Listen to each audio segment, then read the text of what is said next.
निवेदन कर रहे हैं कि श्री शब्द का अर्थ है गाय और मद शब्द का अर्थ है गर्व, घमंड और भागवत शब्द का हमारे अर्थ है यूट्यूब भगवान में का। आप सभी का स्वागत है। आप लोग कैसे हैं? आशा करते हैं आप लोग अच्छे होंगे। और देख सकते हो हम इस समय नोएडा में मौजूद हैं, ग्रेटर नोएडा में, और आखिरी दिन की आज कथा हो रही है यहाँ पर। और देख सकते हो यहाँ पर बहुत ज़्यादा भीड़ है, लाखों की संख्या में यहाँ भक्त लोग मौजूद हैं। और जय श्री राम, जय बागेश्वर धाम। आप लोग कथा का आनंद उठाइए। और बागेश्वर महाराज जी की आज हुई विदाई। जय श्री राम, जय बागेश्वर धाम की जय। तीसरा शब्द भागवत यानी भगवान का सीधा सा मतलब ये निकलता है कि जो लोग गाय के बन गए हैं, जिनको गौ माता का भी गर्व है, घमंड है, वे निश्चित रूप से भगवान के हो जाते हैं। यहाँ सबसे सरल अर्थ श्रीमद् भागवत का है।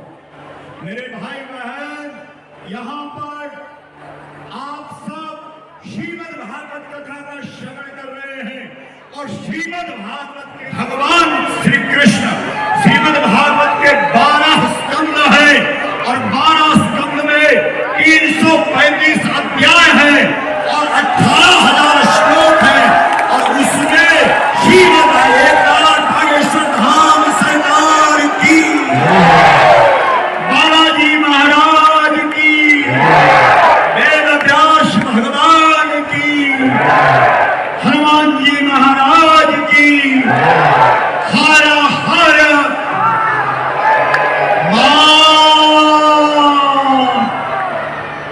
श्रीमद् भागवत के अंदर व्यास जी ने 12 स्कंद लिखे हैं और 12 स्कंद में जो मुख्य चरित्र है, जो मुख्य स्कंद है, वो 10वां स्कंद है और 10वें स्कंद में भगवान श्री कृष्ण नंगे पैर खड़े हैं गाय के पीछे। ये श्रीमद् भागवत का 10वां स्कंद है। इस देश के अंदर जो श्रीमद् भागवत कथा है वो केवल पुराण नहीं, श्रीमद् भागवत के अंदर ही लिखा है कि श्रीमद् भागवत पुराण तिलकम, पुराणों में सर्वश्रेष्ठ पुराण श्रीमद् भागवत है। श्रीराम की, हनुमान जी महाराज की, बालाजी महाराज की,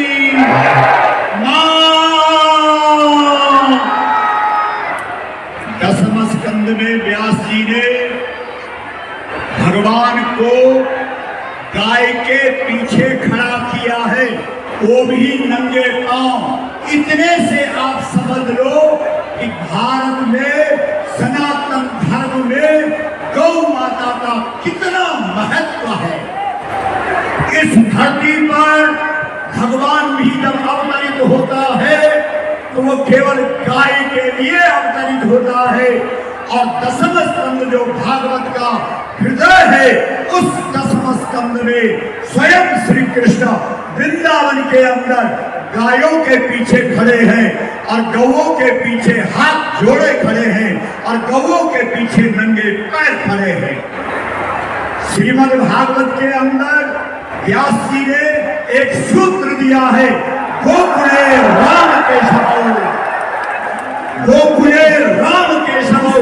अगर राम स्वीकार करना पड़ेगा, जब इस देश के अंदर गौएं होगी तभी राम कृष्ण होंगे।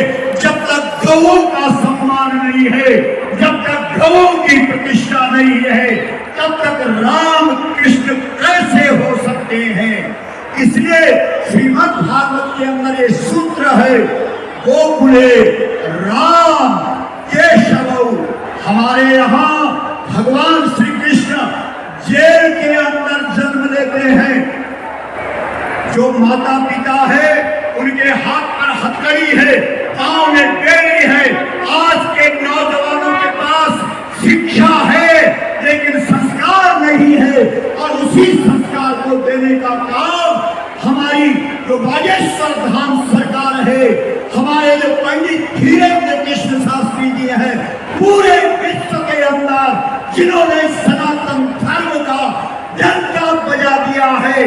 वो चाहते हैं इस देश के युवा शिक्षा के साथ संस्कार से युक्त हो।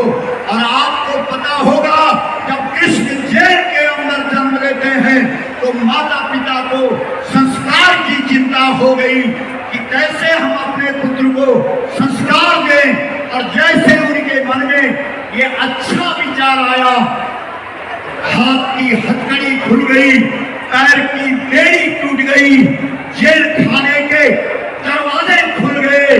यमुना ने रास्ता दे दिया, मार्ग दे दिया और रातों रात श्री कृष्ण को शिक्षा के साथ संस्कार भी चाहिए, इसके लिए गोकुल में पहुंचा दिया। इसलिए हम आप सबसे यही आग्रह, यही निवेदन करते हैं कि इस देश के अंदर शिक्षा तो मिल रही है और संस्कार नहीं मिल रहा है। और उस संस्कार की स्थापना के लिए आज हमारे महाराज स्वयं धरती पर अवतरित हुए हैं, जो शिक्षा को संस्कार से युक्त कर रहे हैं। और गोकुले राम के शव, गोकुल में राम और कृष्ण मिल सकते हैं, जब तक गोकुल नहीं तब तक राम कृष्ण कैसे हो सकते हैं।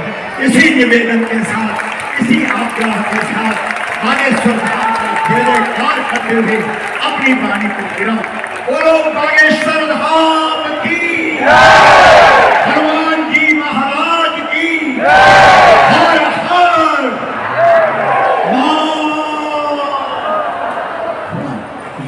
बहुत बहुत धन्यवाद करते हैं।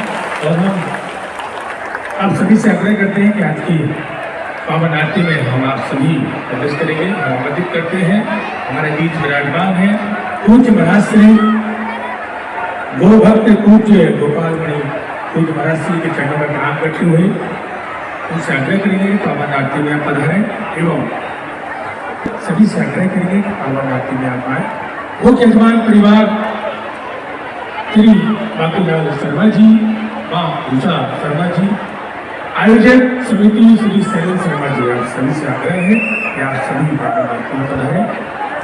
हमारे बीच आज अतिथि भी विराजमान है।